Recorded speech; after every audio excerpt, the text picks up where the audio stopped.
good morning. Oh, good afternoon. I keep doing that. Good afternoon. Welcome to ŌNCE Club Weekly. Today we are doing a really special segment on how to curate the perfect private shopping event or personal shopping event, however you'd like to put it. I am with the fabulous Helen Baynes.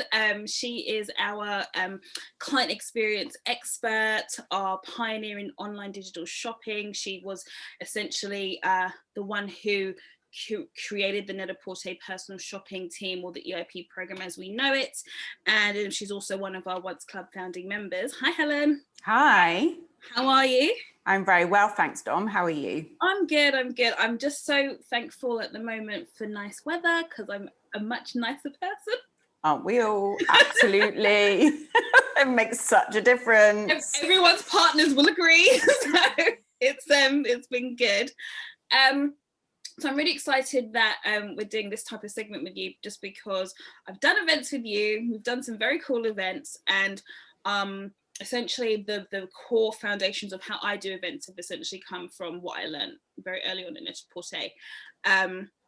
So the things that I think, the most important things that I think people will want to know and learn today are, just a kind of idea of the types of events. I think sometimes using the word event might feel a bit overwhelming, so we can sort of break that down a little bit. Also kind of narrowing down or identifying the real sole purpose of an event. I think that also can make a huge difference on how we make that happen.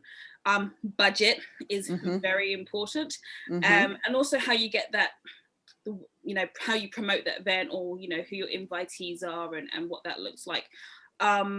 Replicating online experiences that have the same kind of soul as an offline or in-person event, I think. And then also the most important thing, I think, out of everything of all these events is follow-up. Yes, agreed, totally. So types of events. We've done a few. I know at Net-a-Porter we would do things for our partners, for example, with Centurion, Credit Suisse, etc. But then they also have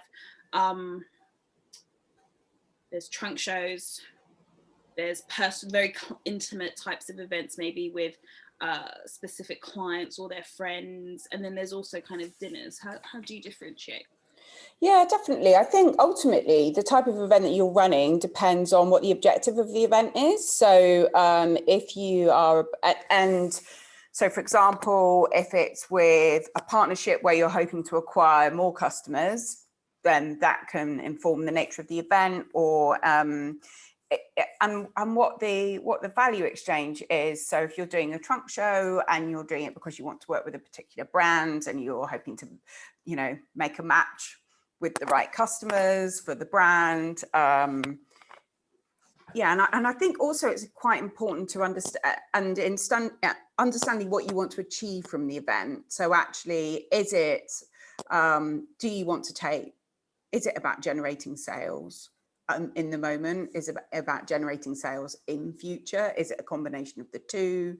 And really sort of thinking about, I think there's so much value that comes from events where there's value that's beyond the sale for the customer. So for whoever's attending, there's got to be some added value there, either because they're going to meet somebody in person, or maybe you're partnering with beauty as well and you're giving them access to something exclusive.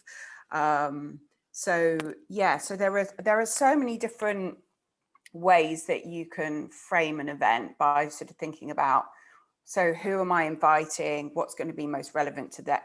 Who's the main audience, and who are we creating value for? It's always got to create value for the customer, but maybe it's got to create value for the partner as well. And what does that look like? And then you've got to think about designing something effectively that's going to work for all parties, which can be quite challenging. For sure, because I think it's like you said, it's really about at the beginning, that purpose, what is the intention of this event?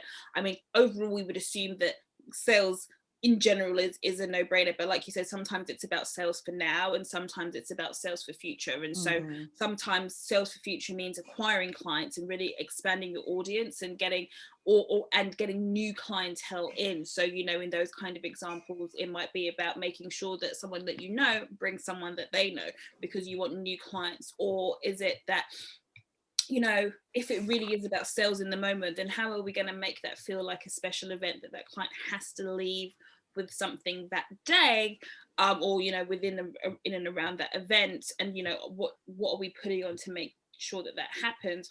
Or, like you said, I think sometimes it's really about the real true value in building a relationship. So sometimes there's events that really have nothing to do with sales, but you're deepening the relationship so that they feel valued as a customer or a client, and then they're much more inclined to build with you and grow with you if you're a brand or a shopper or what have you, as you go on, that kind of tends to expand, right? Ultimately, it's always about creating something that's memorable. No matter what the event is, it should be memorable because it's relevant and engaging to the client, and means that they, that it's an association that they then have with your brand that's positive, that they're going to remember in future. And it just said it's about building on that brand engagement. So I guess that should be always what you've got in mind. But I think, when you're planning these things, I suppose it's about trying to think about everything from the client perspective and thinking through the detail. And it's so easy to overlook. I mean, I can remember doing a really amazing beauty event with Tata Harper, which was springboarded off of a press event, which you think in principle could work really well, but actually wasn't really designed as a customer event, to the extent that the time that the brand wanted to do it didn't work for the customers. So the uptake wasn't strong enough because it didn't fit in with their lifestyle. And actually it meant, it was, I can't remember, it's like 5:30, 6 o'clock or something. And it was one of those things where you would have had to have left work, and the audience that we were dealing with, that they were all working. And so they would have had to have left work early to got there to attend. And it meant that actually, I think we had 2 customers that came, and it was the opportunity to meet the founder of a really high profile, like, luxury skincare brand. And, it's a real, and it was a real example. And it was one of those things that I remember even at the time sort of saying, we're not getting the response because of this. And so, so it's so important to think, to keep all of those elements in mind, because they will really, you can put in so much effort to something and then people won't come. And I guess also when you're dealing with high profile clients, it's like, actually, how can you make it compelling enough for it to actually get into their schedule?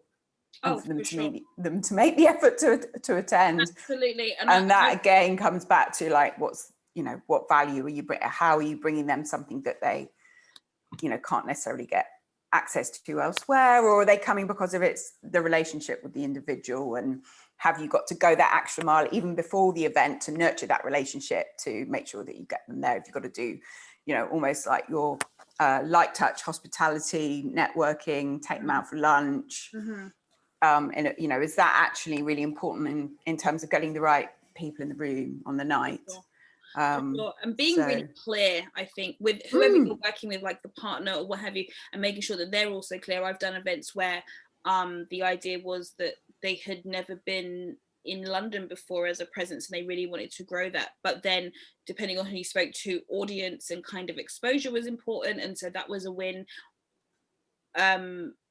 But then when you're looking at the sales, it didn't look so much as a win. But that being said, if they've never done anything in London before, they've never been transacted in London before, having the exposure for me was the first step, and then we were going to grow from there. And so it's just about also managing expectations. Definitely, with those people, because like you said, sometimes the idea is that they think that it's going to be instant sales, and actually sometimes it's much more, and we'll talk about this later, about the follow-up.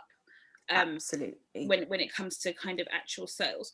So moving on to budget, now depending on, I think sometimes where you are in your organization, if you are in an organization, if you're out, will depend on how much you need to worry about budget.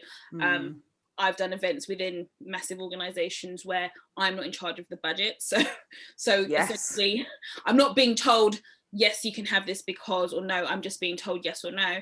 And then I've been in situations where I'm like, this is the budget, and that has had to take care of everything from flights to gifting to promotions to models to catering to venue to furniture. And I'm not too proud to say we came in under. I was very excited, under budget. But it's difficult, and there's a lot to think about. So how do you start when it comes to like budgeting an event? I think so. I think it all feeds into. It's got to be part of your planning, hasn't it? Really, and it's about thinking through the finer detail, and it's almost about thinking, you know, where is this going to happen? When, what's required to execute it, and it you know, and it becomes a bit of a thing. It's almost like it's got to come from the brainstorm around the vision for the event, because each event, depending on size and scale, and is going to be very different, and maybe you need security, and yeah, you have got to think right the way through from actually, are we expecting the client to make their own way there? Are we going to pick them up in a car? You know, and it depends on the profile of the brand that you're working with, and the profile of the client that you're dealing with. And so there's all, yeah. So I mean, I can remember organising Fashion Week, attendance of Fashion Week, which would be considered an event really, and you know, and you know, it is about that whole, like, actually define the experience that you want the client to receive, and then actually work out what's most important, what's feasible, get your costings together in advance. It's a bit about planning and organisation really, and you know, how important are refreshments? What's most important? Probably the champagne, and you know, and some you know, how important is it to have substantial food or not? Generally in fashion is not terribly important. It's more of almost an aesthetic gesture, so that you can, you know, you can have a nibble if you want to. So, and it's about the time of day, isn't it, as well? It's all those factors. That, yeah, for sure. Time of day makes such a huge difference. I remember doing events where, you know, like you said, we're sort of factoring how important is catering or what have you, and actually sometimes it's you know, you don't have to overthink it. It can be literally champagne, sparkling water, still water, tea, coffee, and it can be it can be really, really simple and basic, and maybe some, you know, like you said, some fruit or something to nibble on, and it can be, you know, especially if they're coming in and out, if it's a fluid event, or what have you, rather than sort of having, you know, and I've gone to other events where they've spent crazy amounts of money on a full catering service, and like you said, the food nobody touches it, or nobody really has time to kind of sit down and enjoy it. So, you know, you have to really weigh up whether it's more of a gesture or whether it's the main event, which at a dinner it could be, of course. Yeah. And then it's about the location and actually thinking about the food that you're serving in terms of the theme of the event and how that all sits together. It's creating, you know, it could be a real central part to the experience of getting to know a group of people around the table and the host. Yeah. I think the other thing that's, you know, obviously feeding into budget is how many guests you want to have to be there. And I think the +1 is quite often underestimated. Yes. Especially if it's somebody that you don't have such a close relationship with, because people are not often that comfortable going to an event on their own, and anyway, isn't that an opportunity to maybe acquire a new client? Absolutely. So yeah, so you know, and also it depends on the nature of the, if you're going to have pieces at the event, you know, if it's a fine jewelry event, we know it's about the couple and about inviting the couple, and that's really important because of the whole decision-making process. Whereas probably not going to take your husband or your partner rather necessarily to a fashion event, which if you're going to buy on the night, maybe you don't want him there. So there's a level of sort of sensitivity that goes on all levels with these things. So for sure. And I think I would definitely implore you, like you said, to kind of get your costings and kind of figure out what the most main key things about that event that's going to really sell that experience, and where that's Yes. I would also get people, I would also, you know, something I've learned, because nowadays we are in this kind of Instagram social media phase, it makes sense to have partners on certain events, or cross-sectional partners if possible, that allow some kind of quid pro quo. You could actually probably do a lot more with say a partner, like, you know, whether it's catering, whether it's maybe someone with gifting, because if they feel, you know, they are more likely to offer, you know, a great discount, or maybe something complimentary, if they feel that, you know, they're going to have a lot of, you know, before it would have been press, but now it's essentially shares on Instagram, Facebook, what have you, Absolutely. and that's free promotion that a lot of people can't Yeah, and really it's also, it's afford. advocacy. It's Yeah. advocacy from your clients. And yeah, I mean, not everybody operates in that space, but obviously increasingly, you know, people that have up until now certainly wanted to project a certain like lifestyle way of living, if it's, you know, or want to share it with their friends or their audience, if they have a broader audience, and it's really important to them. So yes, actually, it's about considering how relevant it is to the audience that you're inviting, and how that then also impacts your budget, because you've got to think about it almost like the setup, and you've got to almost create those spaces and those moments where someone would want to take a picture of, to share beyond. But I guess the other thing I was thinking about, touching on the discounts and freebies and what have you, is obviously, you know, the power of the goodie bag. And, you know, taking some, what do you want for your, if it's a bigger event, do you want something that the client then takes home, and how do you make sure that it's something that they value, that, you know, that reminds them of being there and that they appreciate. So yeah, I mean, partners can be a great way. Oh, for sure. I mean, everyone that. loves a goodie bag. I know Net-a-Porter used to do amazing goodie bags, which made you know, Net-a-Porter did do a good event. I remember doing also an event where we, you know, again, one of the reasons why we came to this idea was that we wanted to keep costs down, but it was almost kind of like a shopping pre-order event, and we figured out a way to provide a client with something that was practical but also like a goodie bag. So they created a beautiful lookbook, you know, really high touch, like something, but it was something that you could keep forever, with all these different designers, and an interview. It was almost like a little mini sort of supplement magazine in an A3 size, but it was also actually a lookbook that they could physically take home and select looks from, and it came with its own bag, and actually it ended up becoming like a really big hit, you know. And I see, you know, women still with their little tote bags, and they're like, oh, I still have my tote bag from this thing, because it kind of came together.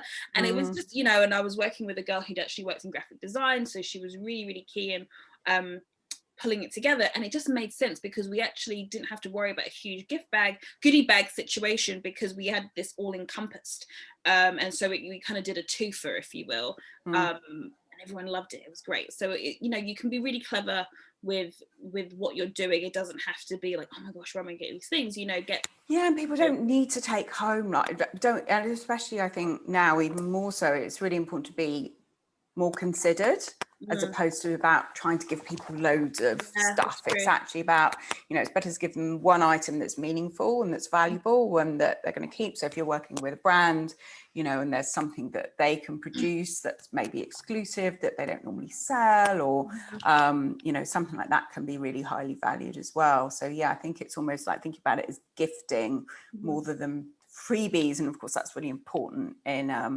in luxury as well. Or if you've got, yes, beauty partners you can work with on goodie bag gifting, that's generally pretty well received. Always. And then just before we move on to you know, invitations and promoting, but I was also going to say, if you have a great client or a great friend that happens to you know, have, whether it be a venue location or their home itself, I'm always like, that makes all the difference, because you have a really intimate event. Oh yeah, You definitely. know, trunk shows, for example, is a great example of how you can do this. So I've worked with brands where, you know, we offer a client to host their own trunk shows, and we do everything else, and they provide their home, and then we give them maybe like a free look, or like a, you know, I don't want to say free, but you know, we gift them a look to say thank you. or if they want to make an order, you know, there's a discount attached to that because they're the host, they've brought their friends who are essentially potential new clients, etc., etc. And I think everyone feels a little, you know, doing the home events, people are a little bit more relaxed, more open. Definitely. And you get to build a certain, there's a certain, and people linger in a way that they, you know, usually when you do a little fashion event, it's, you know, if it's 2 hours, they stay for half an hour, etc. But when they're at home, people get very relaxed, and you can really, you know, have an evening, if you will, and have something that people will, like you said, remember. Yeah, the very first event that we did in Net-a-Porter in the very early days when it was just me was at a beautiful home in Chelsea of one of the investors' best friends. Yeah, cool. And they basically invited their whole circle to come, and I seem to remember being there sort of like afternoon into the evening. And yes, you're right, you know, actually you can have much more like in-depth conversations. There was no presentation, it was just around conversation and showing them the websites. And I don't know how many clients we converted immediately from that group, but I definitely had a couple that shop with me for years. Yeah, there you from go. that. They would be names that you'd remember. Yeah, lasting impressions. It makes a big deal. So with you and promoting events, how what's your preferred? Do you like an invite? Do you think it's best to go a little bit more broad? I mean, sometimes, you know, budget dictates how many people you can invite, but I suppose there is something in, like you said, factoring a +1 and also expecting people who might say yes might not come. Yes, that's the other thing, isn't it? Well, I think the personal touch is just always key, isn't it, really? Yeah. So I think, look, it depends on the nature of it, on the profile of the event. So I would imagine a print invitation is still pretty impactful, but I think you've got to not necessarily, and I think you've probably got to, in an ideal world, factor in a bit of a timeline whereby you're probably going to, let's say you might send them the print invite, I don't know, 3 weeks in advance, and then you're going to follow up with something digital, and then maybe you're going to call them if you've not heard from them. You know, so you've almost got to think of it as a bit of a journey. And even it's probably even that almost like pre-event clienteling in terms of the day before, just following up, people saying, so looking forward to see you tomorrow night, or whatever, whenever it is. So, you know, you're keeping that front of mind, or at least they can come back to you and say, oh, I'm so sorry, actually, I'm not going to be able to make it. But, you know, it's that constant reminder and making them feel warm and welcomed. So, but I think... So you would say kind of almost like ideally, like you said, if you're able to, and I think also when we talk about printed invitation, that's also another cost. So unless you have a very good friend or you do printing yourself, but like a 3-touch process is probably ideal, almost kind of like either a save the date or pre, exactly. Then you've got your invite, and then you've got your kind of like just to remind you. Either just, you know, so looking forward to seeing you, or following up to see if you're going to be able to join us. Yeah. Whichever way, depending on what your numbers are looking like, and then of course you've always got the people that don't respond that turn up anyway. Yeah. So you kind of got to, you know, it's just being aware that actually that it's all just very normal human behaviour. Yeah. And all 3 eventualities may happen. Exactly. I always find that it was good to kind of, obviously you have an idea in your head, which would be what would success look like if. So I always think, you know, if X amount of people turn up, that's great. And then I try to embellish on that number. I don't know, I garnish 10%, 20%, because like I know sometimes half of who you invite might turn up and then might not come. And then, like you said, then you've also then got to make, but if they all bring a +1, you've got to kind of, so your numbers you have to kind of think about all those things in between. And like you said, any of the 3 could happen, any type of, you know, what have you. So it's just, but always being, I think, a little prepared to know that, you know, numbers may fluctuate, they might dwindle, your yeses, and for that reason as well, I always try and have, not necessarily, I don't want to say a B list, but I would always say the people who I think are definitely going to come and might be right for this event. And then I always think, you know, do I need to think about almost like a contingency of, if the event isn't quite shaping up to what I think, can I reflush this, rework this, and maybe change the audience slightly? Yeah, I agree. It's almost, you do need to have a little bit of a contingency backup in there, don't you? And of course, you've got location that you've got to think about so much as well, especially if it's a physical event. Actually, where is it happening? Where is your audience? Yeah. Are they going to be around or not? Are you only inviting local audience? Is that how you sort of drill down? And, and then there are a few people that you just check in with in case they might be coming to town. And so, and I think that's also quite an important one to factor in as well, is that maybe you also have a cohort of invites that you invite on the off chance, just because it will make them really feel really good and really special that you're thinking of them. Yeah. And that, well, I know that you really love this, so just thought I'd check in just in case. Yeah.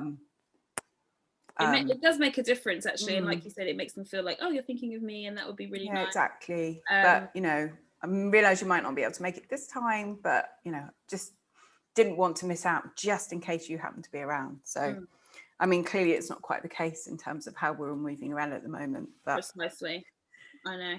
And speaking of kind of like you said about your audience and where you are, what the actual location is, can also support you or not, because say if you're doing something that's kind of shop front or even a hotel or what have you, it actually goes a long way to talk to who's around you. When I've done it in a hotel, I've sort of spoken to the concierge and just said, this invite is invite only. However, if you think that you have a client here who kind of fits that type of profile, please send them our way. We would love to meet them. We'd love to meet them, absolutely. Yeah, and so again, it helps you build other relationships within, in and around you. If it's more shop front, then you can actually start to build your relationships with your community that way, which means that they will keep you in mind. So it goes a long way. So doing obviously in-person events are, what we would love to do, but we've just we're still essentially dealing with a pandemic and lockdown restrictions and also limitations of travel. So do you have any kind of things to consider when it comes to kind of replicating an in-person event but online? Yeah, it's different. It's interesting, isn't it?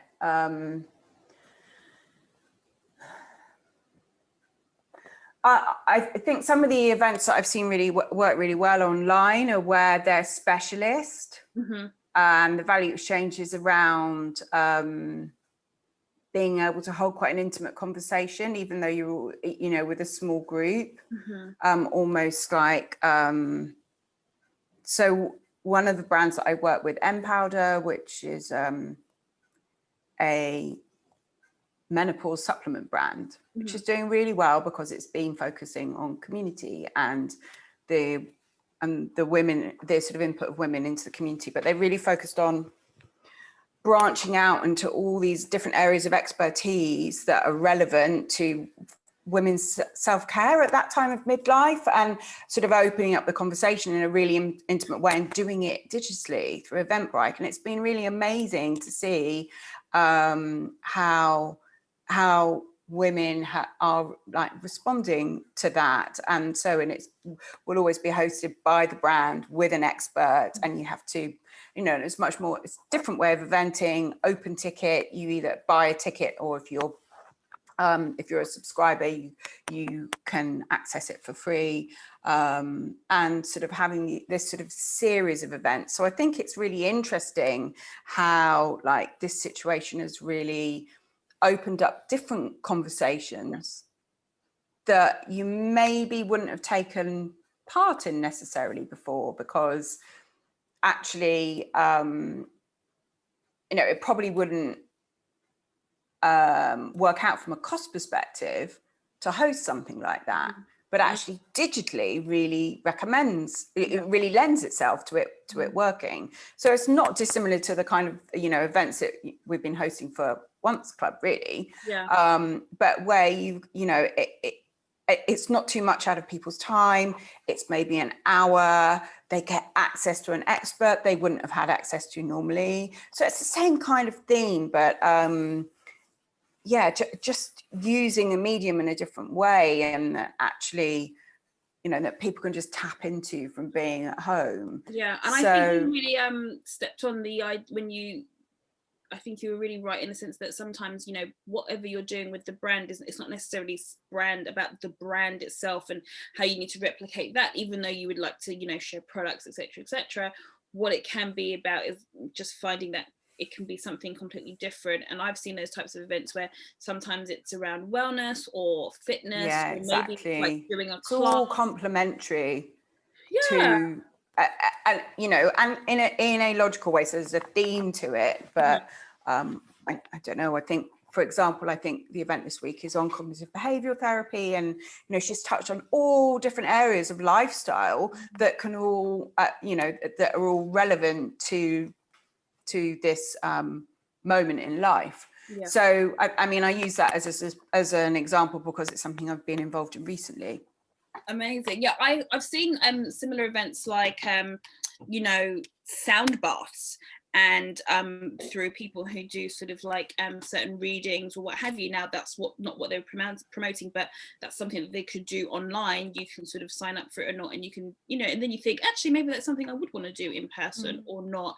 It's a great introduction way to do it. And then I actually saw, I think it's Barbara Sturm, she was doing some really cool ways of doing intimate events with certain customers, getting them to maybe invite a few friends, and then they would sort of send them samples, and then they would actually have a session. And you sit and have a like home facial or what have you, where you're all using the product. And of course, people do that with like drinks tastings. And I mean, I just do think, you know, it's just amazing how, look, so much negative from the last year, but in terms of like propelling innovation and everybody having to think outside the box, it, you know, it is just amazing how you can almost combine that digital and physical.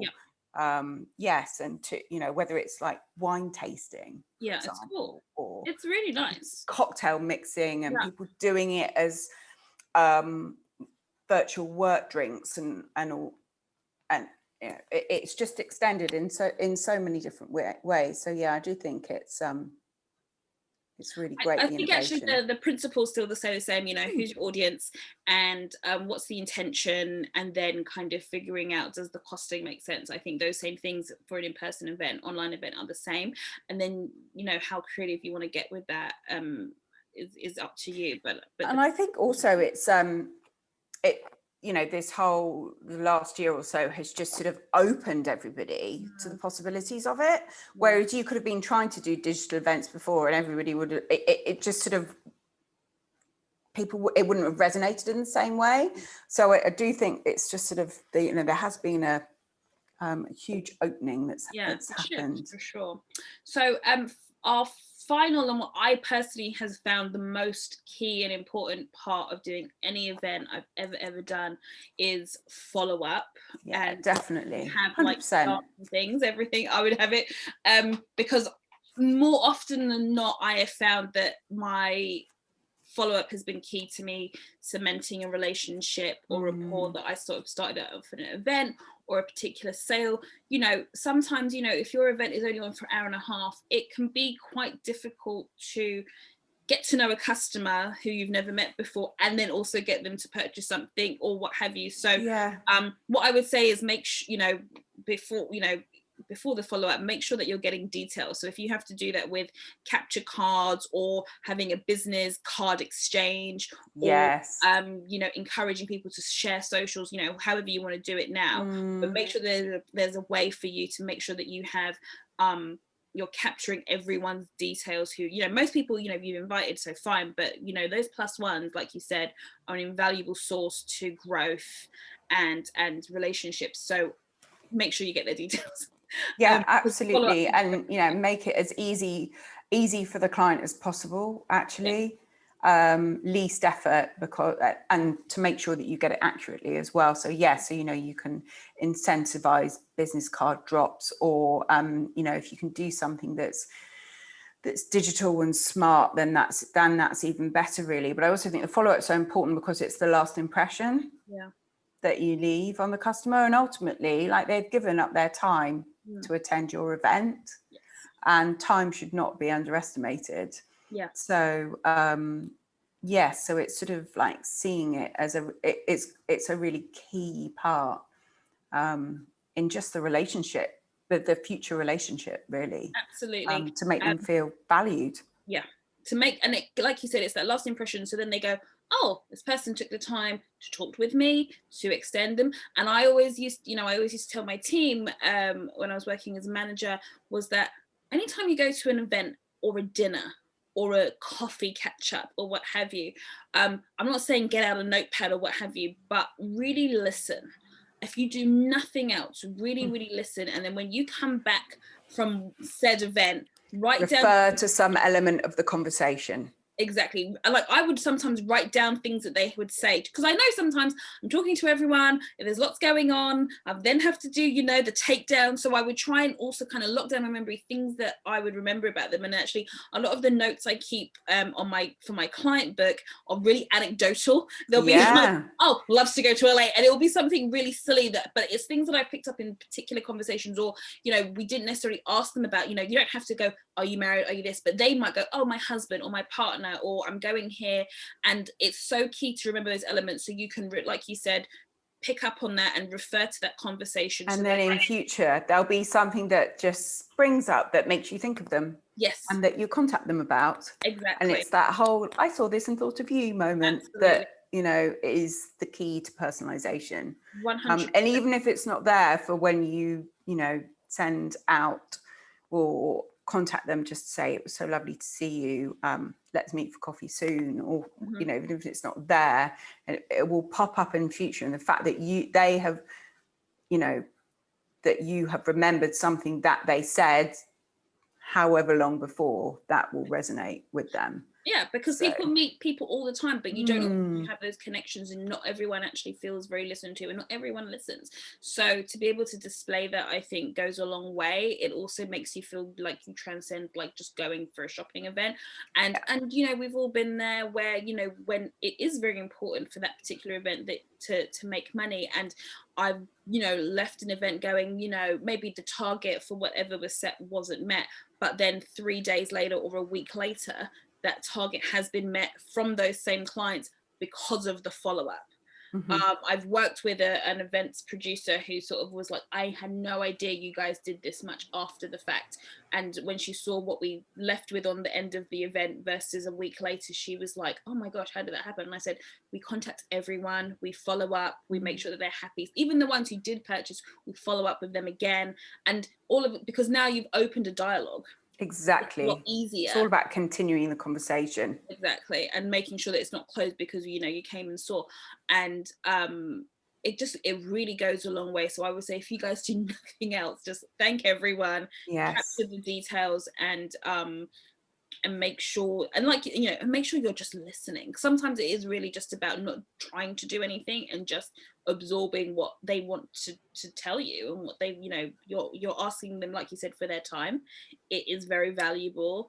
So the least you can do is kind of let them know that was also valuable to you, I suppose. Yeah, absolutely. And it is difficult when you're being tasked by an organisation to generate a certain amount of revenue potentially from an event, and yes, it's hard to keep that balance in there. But well, it's like we say, right? It's like your customer of today is your success of tomorrow, and you've just got to always keep that front of mind and always focus on the next sale as opposed to the future sale as opposed to the immediate one. So absolutely. Well, this has been amazing. I think there's been some absolute gems you've provided with us once again. So thank you so much for your time, Helen. Pleasure. That's a pleasure. Anytime. It's always a pleasure to have a chat with you. Oh, with like-minded souls. Yes, exactly. And I think also, if there's any other questions that our members or our audience are watching, and they have some more follow-up questions around this topic, I think, because it is a very in-depth topic, and doing events is not like the easiest, but no, it's not. It comes from it's not a science. It's a lot of trial and error, actually. Yeah. It's a huge amount of trial and error, and you can have done something with one brand that you think will be great for another, and it just doesn't resonate. And it's hard. It's really hard. Yeah, so I would absolutely implore everyone to get in contact with us. So yes, do find us on Instagram at the ŌNCE Club, or if you're a member, you can DM us straight away and ask any questions, and I'll be sure to share those with Helen, and we can get back to you. Yes, indeed. Awesome. Thank you so much. Absolutely. Have a really amazing Friday and rest of the weekend. Yes, you too. Thank Have a you. lovely weekend. Thanks. Bye. Bye. Bye. Bye.